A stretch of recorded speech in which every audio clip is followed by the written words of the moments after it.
débute immédiatement à Val-d'Or alors que la ministre sortante des Affaires étrangères du Canada, Mélanie Joly, est de passage. Et concrètement, Alexis, elle viendrait appuyer la candidate libérale dans la circonscription, Mandy Goldmasty.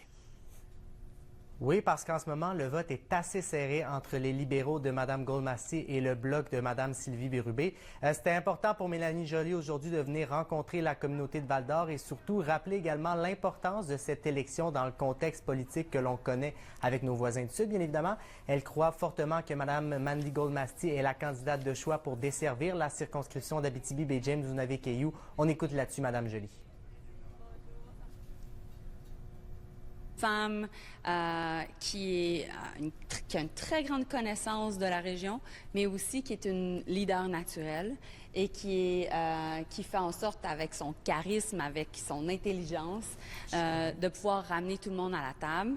Et c'est exactement ce qu'on a besoin présentement, alors qu'on est dans une guerre tarifaire contre les Américains. Et là, Mme Goldmasty l'a mentionné cet après-midi, elle tient à être la voix du changement dans la circonscription. Oui, elle veut amener une nouvelle voix au Parlement à Ottawa. Elle mentionne que plusieurs enjeux tels que les ressources naturelles, les liens entre les différents peuples sont des éléments qu'elle veut amener à un autre niveau. Elle salue également les appuis du député sortant Marc Miller qui est venu la visiter plus tôt, ainsi que la présence de Mélanie Joly aujourd'hui. Elle considère sans aucun doute avoir tous les éléments pour bien représenter la région.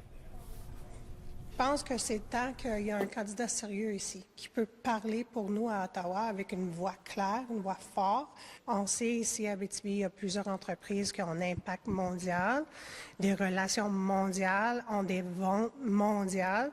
Puis je veux que l'Ottawa voit que cette région, c'est une région très importante. On croit en Mandy, qu'on croit en notre candidate, qu'on croit à la région et qu'on croit que, enfin, Val-d'Or, l'Abitibi peut être à la table de décision.